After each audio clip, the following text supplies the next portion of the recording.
कि भूसे को आप ले लीजिएगा। ये हम आपको केमिकल विधि बता रहे हैं, इसमें बॉइलिंग नहीं है, लिखना नहीं है, इसमें बॉइलिंग नहीं हमें करना है। हम जो केमिकल विधि करते हैं वो थोड़ी आसान विधि होती है। तो हमें क्या करना है, 10 केजी भूसे को हम ले लेंगे, उसे हम साफ सुथरे पानी में डाल देंगे। 12 घंटे के लिए हमें उस भूसे को पानी में छोड़ना है। 12 घंटे पानी में छोड़ने के बाद हम क्या करेंगे, 10 केजी भूसे में ये 100 ml, ये 400 ml का फॉर्मोलिन लिक्विड होता है।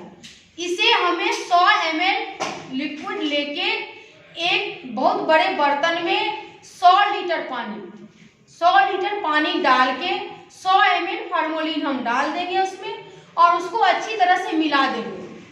ध्यान में रहे कि ये आंख में ना लगे, क्योंकि इसका जो स्मेल होता है वो बहुत ही हार्ड होता है, वो लगता है तो थोड़ा आपको सर दर्द भी होगा, तो उससे थोड़ा हट के या मास्क लगा लेंगे हम। जब इसको हम मिला देंगे तो उसमें हमें 20% बेबिस्टिन पाउडर ये हमें उस पानी में डालना है।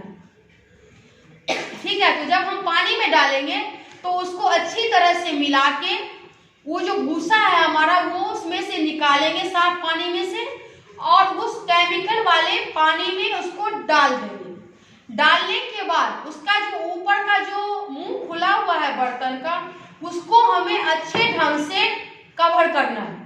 इस तरह से उसको ढक दीजिए, या ढक्कन है तो बंद कर दीजिए, ताकि इस केमिकल का जो गैस है वो बाहर नहीं निकलना चाहिए, क्योंकि अगर वो बाहर निकलेगा तो भूसा हमारा स्टरलाइज नहीं होगा अच्छे ढंग से।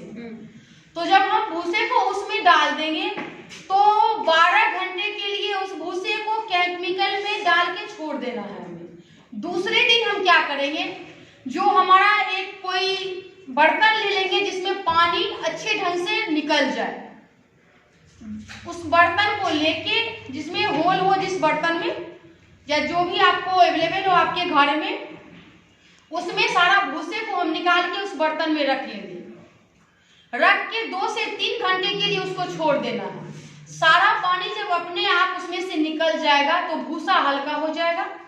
फिर हम क्या करेंगे, उसके बाद जहां पर हम इस भूसे को फैलाएंगे, घर में फर्श हो तो फर्श, नहीं तो यदि पॉलीथीन है तो पॉलीथीन, उसको हम इस फॉर्मोलिन से और बेबिस्टिन पाउडर से दोनों को पानी में घोल के उससे हम फर्श को साफ कर देंगे, या पॉलीथीन है तो उसको हमको साफ सुथरा करना है। उसके बाद उस भूसे को लेके उस जगह हमें फैला लेना है। जब हमने फैलाया था तब हमें देखे थे कि उसमें 100% नमी है, 60% नमी खत्म करना है, 30% नमी रखना है उसमें। और जब वो 30% नमी बचेगा तब हम क्या करेंगे, भूसे को एक जगह गोल करेंगे, फिर उसमें 10 ग्राम बेबिस्टिन पाउडर का छिड़काव कर देंगे, सूखा पाउडर ही उसमें हम भूसे में, और 100 ग्राम बीज लेके उसमें हम डाल देंगे। उसको हम अच्छे ढंग से मिक्स कर देंगे। फिर उसके बाद मिक्स करने के बाद ये जो पीपी बैग हमारा है, इस पीपी बैग को हमने इससे पहले भी बताया था कि इसको हमको निचले भाग में हमें रबर लगा देना है, और रबर लगाने के बाद इस भाग को हमें अंदर करना है और इस तरह से पन्नी को उल्टा करना है। उसके बाद क्या होगा, रबर का भाग अंदर जाएगा, ताकि हम इसमें जो भूसा और बीज जो मिक्स करके डालेंगे वो इसका जो नीचे का जो शेप है वो राउंड शेप में हो जाएगा, जहां भी रखेंगे वो आसानी से रखाएगा। तो उसके बाद हमें क्या करना है, जब बैग ये तैयार हो चुका है रबर लगा के,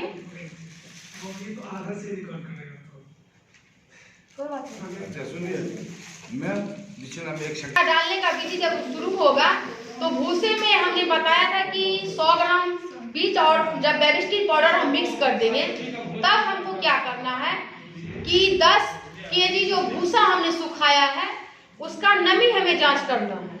तो जब हमने उसको फैलाया था तब तो नमी ज्यादा था, लेकिन जब हम इसको पैकिंग के लिए तैयार कर लेंगे 4 घंटे हवा लगाने के बाद, तो भूसे को जब हम हाथ में पकड़ेंगे तो वो उसका नमी जो है बहुत सूखा सूखा लगेगा। तब हम समझेंगे कि ये पैकिंग के योग्य हो चुका है। हम उसमें बीज और केमिकल मिक्स करेंगे। उसके बाद उस भूसे को हम 6 से 7 भाग में बांट लेंगे, 10 केजी भूसे को, क्योंकि 10 केजी भूसा जो है वो 7 बैग होता है, 6 से 7 बैग। बांटने के लिए हम अलग अलग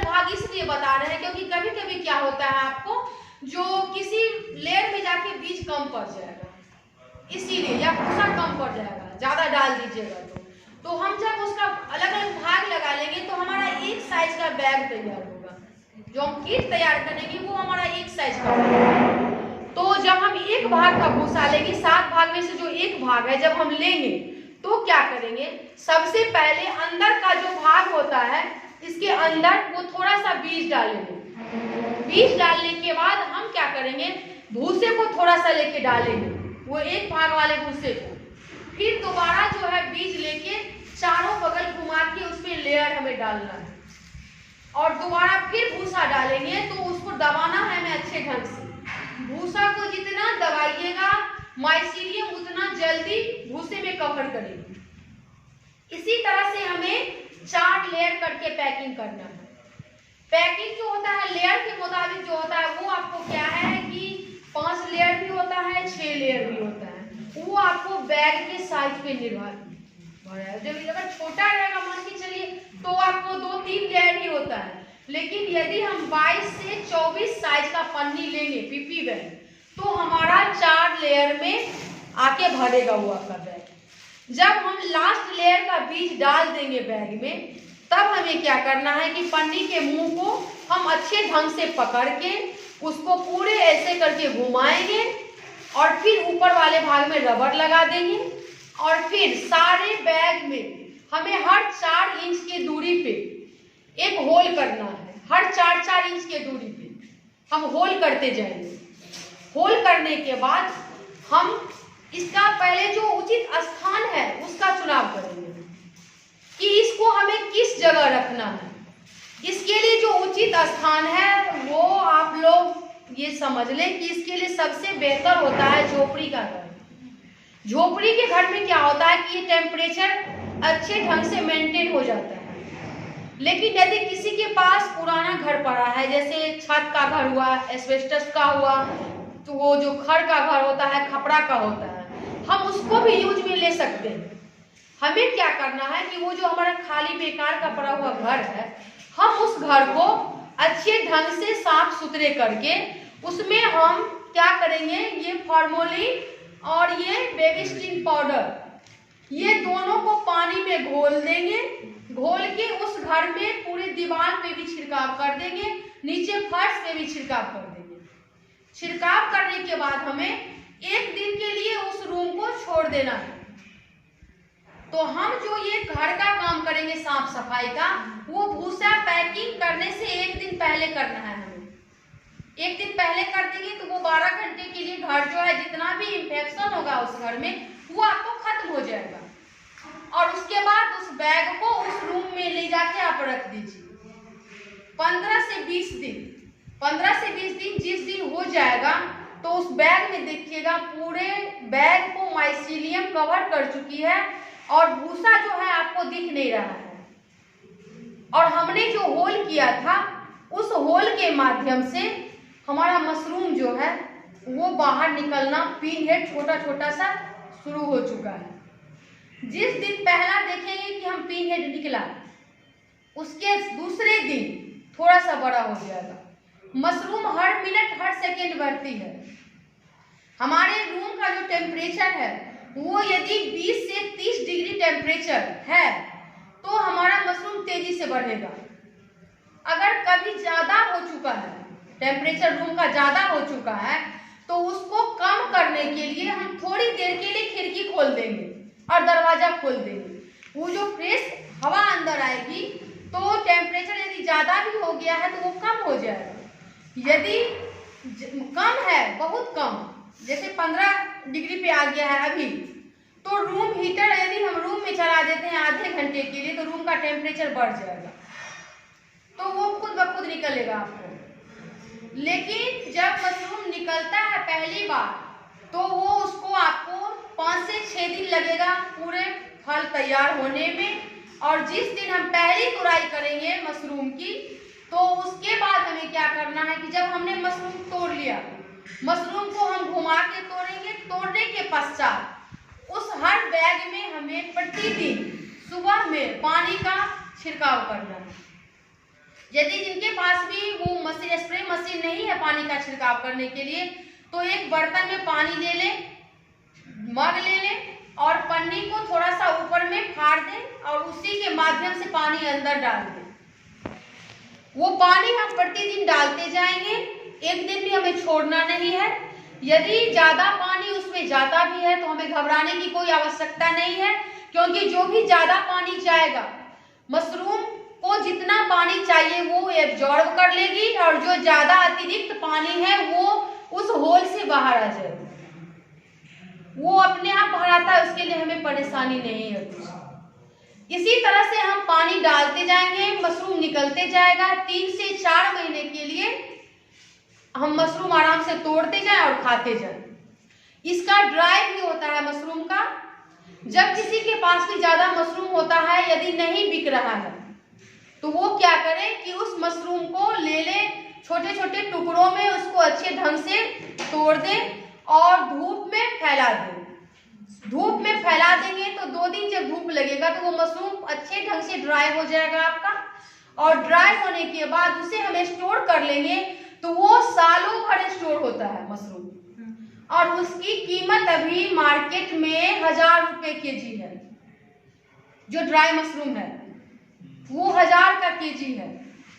और उसका एक और बेनिफिट क्या है कि जिन किसी के पास भी वो सूखा मशरूम रहेगा, अगर किसी को ज्यादा मोटापा हो गया है या डायबिटीज के पेशेंट है, कोलेस्ट्रॉल के पेशेंट है, ब्लड प्रेशर के पेशेंट है, जिनको भी घुटनों में दर्द है या कंस्टिपेशन की शिकायत है, वो आदमी उसके पाउडर बना के प्रतिदिन सुबह शाम, जिनको दूध के साथ हो पसंद या पानी के साथ हो पसंद, 1 चम्मच पाउडर प्रतिदिन अगर लेते हैं तो 1 महीने के अंदर में आपका ब्लड प्रेशर नॉर्मल रहेगा, डायबिटीज कंट्रोल हो जाएगा, घुटनों का दर्द खत्म हो जाएगा, कंस्टिपेशन की जो शिकायत है वो 100% खत्म हो जाएगी।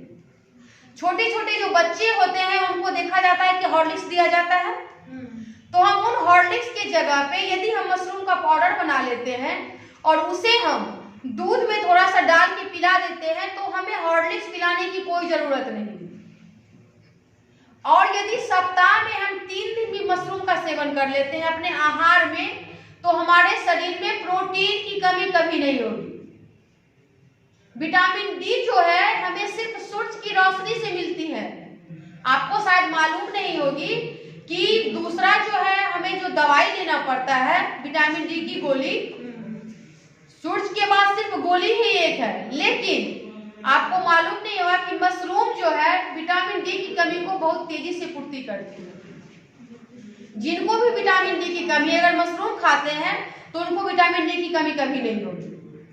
एनीमिया जो खून की कमी होती है, यदि जिन महिलाओं को और खून की कमी है वो यदि इस मशरूम का सेवन करेंगे तो उनको खून जो है भरपूर मात्रा में पूरी होती है और उनकी जो जो हमें कमजोरी महसूस होती है वो नहीं होती है।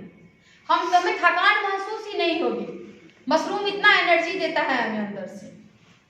दूध, मीट, मछली, अंडा, इन सभी चीजों से ज्यादा फायदा मशरूम में है। और मशरूम का खर्च कितना आता है? हमें जो बैग तैयार करते हैं, जो एक किट तैयार करते हैं, उसका खर्च 30 रुपया आता है। उस 30 रुपये के खर्च से एक बैग से आपको कम से कम 1 से 1.25 केजी मशरूम 1.5 केजी तक निकलता है। और मशरूम अभी जो है आपको 150 से 200 का केजी बिक रहा है मार्केट में। अभी तो बढ़ गया है रेट, लेकिन 200 का केजी बिक रहा है। अब आप सोच सकते हैं कि 30 रुपये का हम लगाए हैं बैग और उससे हमें 200 रुपये का फायदा हुआ है, तो इतना डबल का ट्रिपल फायदा है। ठीक है, तो ये ऑयस्टर विधि की पूरी जानकारी हमने आपको दी है। कल जो है अब आपको मिल्की मशरूम का देंगे, बटन मशरूम का देंगे, इसके साथ साथ प्रैक्टिकल भी बताएंगे आप लोगों का। आज